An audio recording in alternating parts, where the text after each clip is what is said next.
The JuRY Daily program brought to you as always by the folks that make sure this show remains viable financially. You can be one of them. Man, I'm delivering this shit to you 4 days a week. We're edging close to $1,000 a month, man. That would go a long way to making sure that we keep these things rocking and rolling and I don't miss days and stuff like that coming up. Got a busy schedule. Been doing my best for y'all. Help me at payjury.com.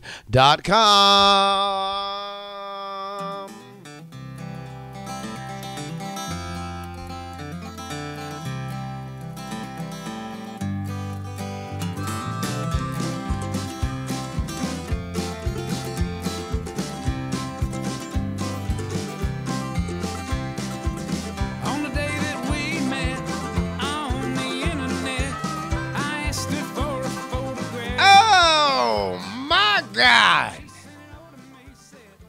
Ladies and gentlemen, boys and girls, welcome. Gather round on a spooky October morning. Ah, yes, I remember it was October 16th when the werewolf first began running campaign ads. He said, "Give me a pumpkin spice latte." Why, the NBA is just beginning, and the NHL has only been running for 2 weeks. Trying to think of other things that happen in October. I just was talking to my other friend, the Mummy, about NFL weeks 6, 7, and 8.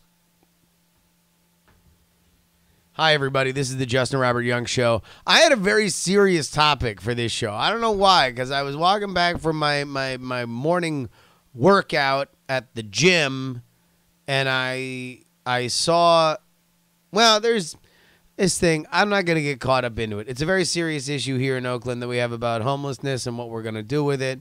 So I was going to talk about that. But then I was in just the silliest mood. I don't know why. I was in a very silly mood. And I said to the chat, I said, listen, I can bring everything down, but I feel like it's very rare that we get into this very silly space. What do you say we stay here? I need a silly topic. And somebody said something about sauce. Got me thinking.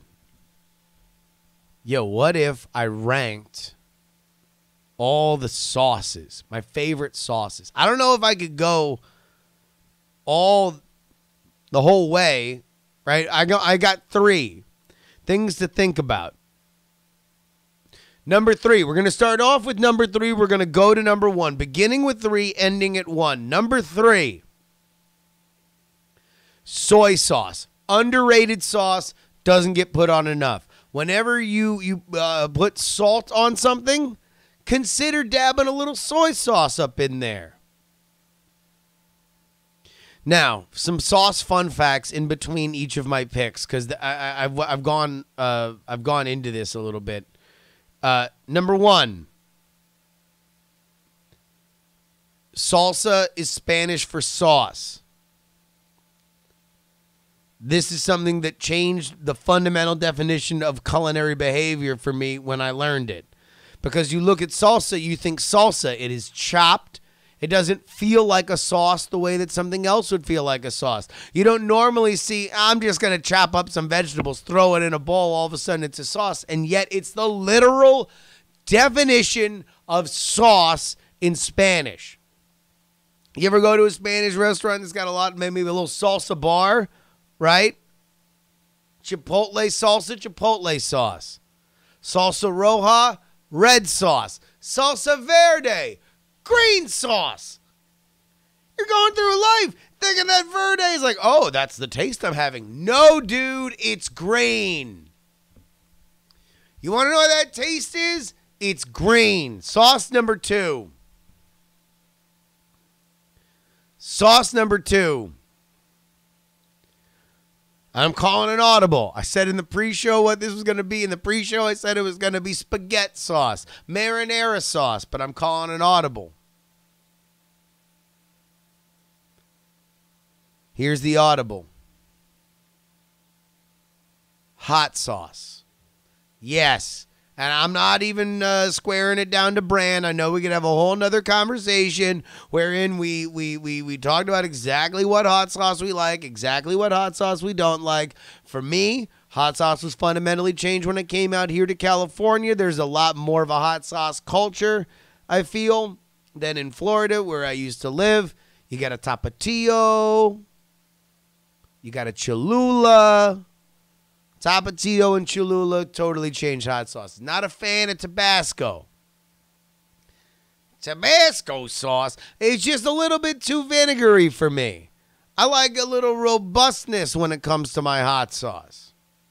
There's also another hot sauce that I whenever you go to the Rudy's Can't Fail Cafe out here in Oakland or Emeryville, which is owned by one of the members of Green Day, they've got a hot sauce there that is from the lead singer of The Offspring. Apparently you don't have to keep them separated. Hot sauce number 2. But what about the red sauce? What about the red sauce? I'll tell you, all right, honorable mention, red sauce. I like a good red sauce. Spoiler alert, a little cooking tip for you guys. This is one of my favorite meals that I cook. Low key with you might want to make a little shrimp pasta one of these days in your life, all right? You might want to make one of them. Here's what you do. You take your red sauce in a can, your tomato sauce, right?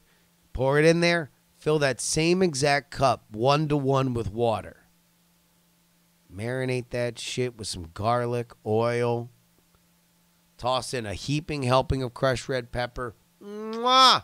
All of a sudden, a thin red sauce with seafood. You can't go wrong. I'm guaranteeing you, man, this stuff has been in the family for years. Never failed me. Has never failed me. All right. Here we go. The big number 1. I know you guys have been wondering about this. A lot of people. Go ahead in the chat right now.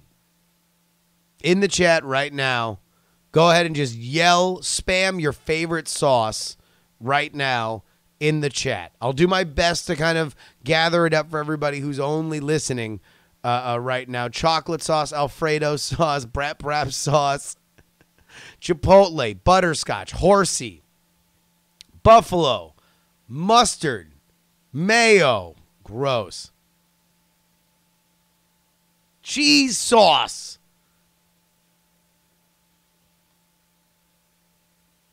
I'm going to tell you what's in that number 1 spot, and I don't think it's very close. To me, it is one of the greatest achievements, not only in the world of culinary dressings, but also in American history.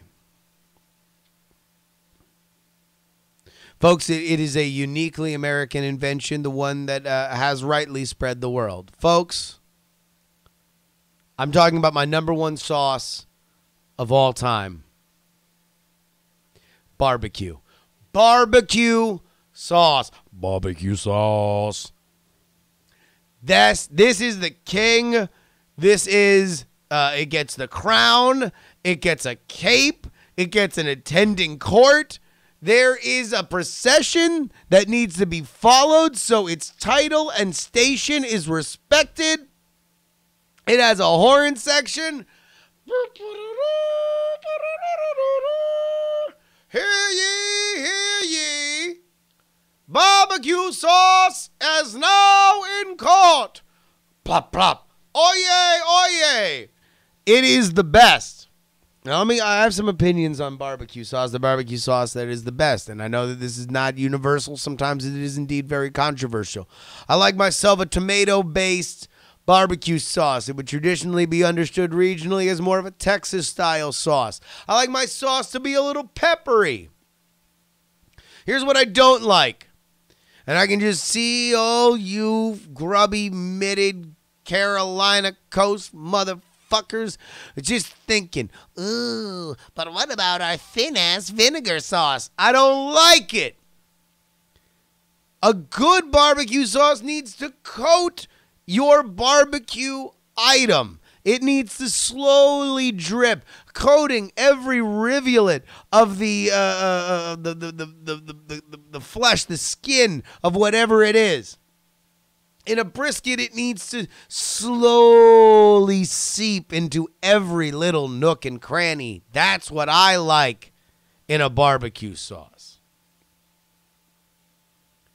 I'm not here for this Carolina mustard shit. I'm sorry. I know there's a lot of people out there, and God bless you guys. You just survived 2 hurricanes. So you want to know what? Maybe now is not the time for me to start dunking on your sauce. I will say this. My favorite barbecue sauce of all time is the Rudy's barbecue sauce. It's a chain in Texas, I guess based in San Antonio, but I always go to the one in Austin when I'm down there. It's my fave. I love it. If you got a chance, go ahead on over. Rudy's barbecue sauce. They spell it wrong because I guess it's part of the aesthetic. But there we go.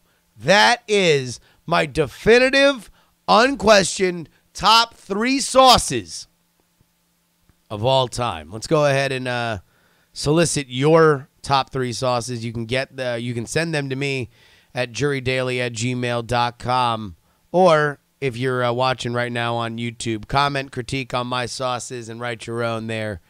Comments right below the screen. Keith writes in about foods that will be phased out. I guess it is a very food-heavy week this week. Foods that'll be phased out within the next generation. Keith writes, bologna. We always had bologna in the house growing up. My dad used to take a big slice of bologna and a slice of American cheese, put mustard on it from the container that looked like a barrel, roll it up and eat it. I ate bologna sandwiches all the time. Now I wouldn't touch it, and I certainly wouldn't feed it to my boys. If it helps, I'm white. Somehow I missed the genesis of please give Mr. Wacky a round of applause. Where did that came from? If it helps, I'm still white. Well, he's Mr. Wacky. Someone's got to give him a round of applause. I've actually had a few questions like that, and now I'm kind of curious as to whether or not I should explain it, because I kind of think it's like it does just stand on its own. Please give Mr. Wacky a round of applause. Bologna. Yeah, you want to know what? I kind of agree, too. I feel that you want to know who's kind of eaten up bologna time? Like higher-end meats. Like, I'm sure there's always a case for bologna, but now even, well, I guess bologna is kind of, in our diet, it's kind of if salami and ham both got stuck in like the Brundle fly machine, and bologna would come out. I will say this, bologna fries up with more integrity than ham does. Salami doesn't fry up well at all. So I don't know. Bologna, I feel like, could have a resurgence. I would not be shocked out here in my hipster hamlet of the Bay Area if all of a sudden somebody was talking to me about like, oh, have you been to BXL? And I'm like, no, what's BXL? Oh, it's this new bologna stand. It's a bologna. It's a bologna pop-up where you put only coins in a bank pneumatic tube, and what comes back is the best bologna sandwich you've ever had. Because it does fry. I could see it being transitioning into foodie culture. But I don't know. Maybe not. Would bologna sandwich be the new grilled cheese? Maybe. Justin writes, the only American cheese product I'm willing to buy is Boar's Head brand, and my wife is the only one who wants it. I'll feed it to our kid, but she seems to prefer cheddar or even Roquefort. If it helps, we're all white. I'm 37, my wife is 36, and my kid is 1.5.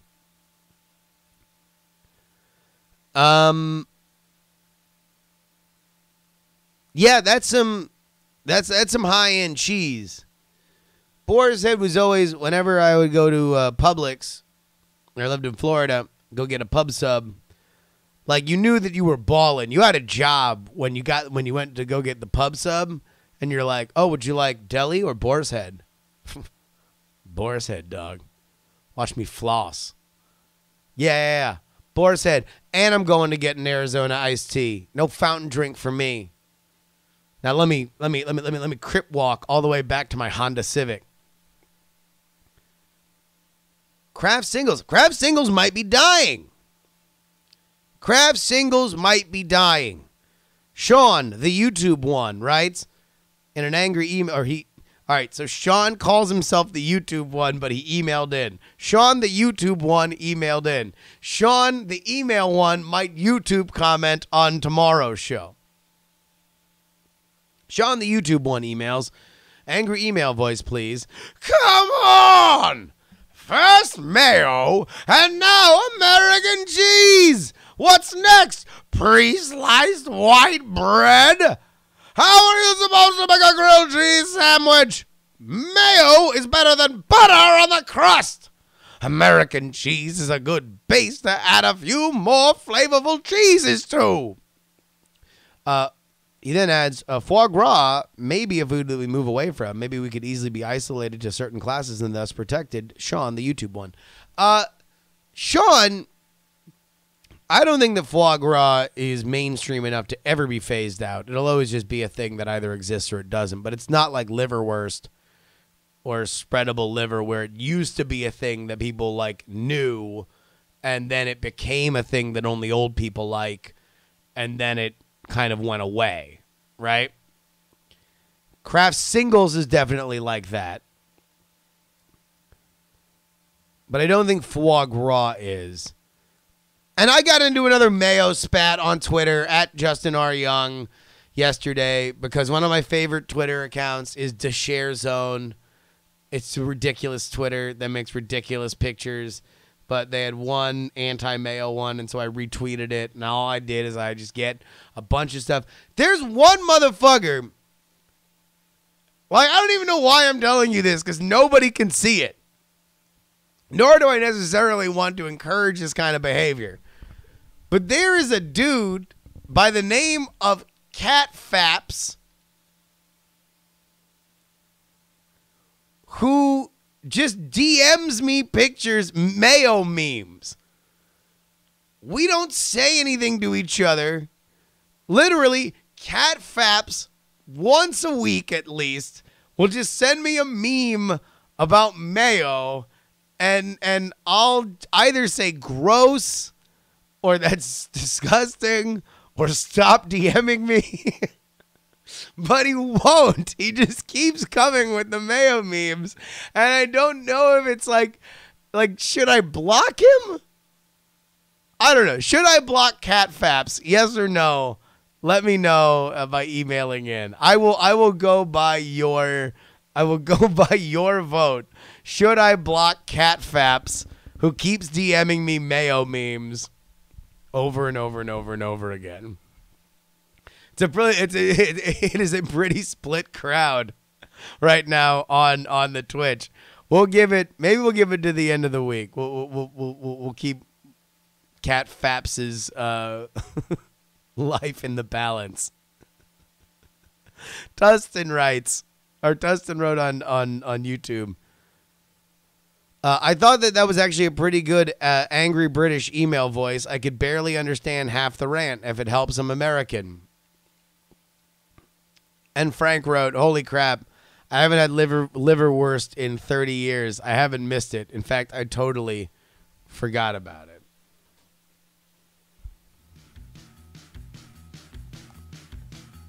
I want to thank the producers that make this show possible. The Gen PD Rave, Non-Specific Rock and Roll, Martian Joe Acosta, Will! Redneck Tech, James, Bill, and Dustin. Hey, are you in the San Francisco area? Because on election night, I'm doing a live show. You can get your tickets, bit.ly/wavewatch. We're going over all the election results, a live decision desk, reviewing the best commercials of the midterms. It's going to be a blast. 3 weeks away, bit.ly/wavewatch at the historic Piano Fight Theater in San Francisco, California. You can email the show, jurydaily@gmail.com, Twitter, Instagram, Snapchat @JustinRYoung, and of course, hashtag join the conversation at diamondclub.reddit.com. Folks, please give a round of applause to Mr. Wacky, and until tomorrow, please, no.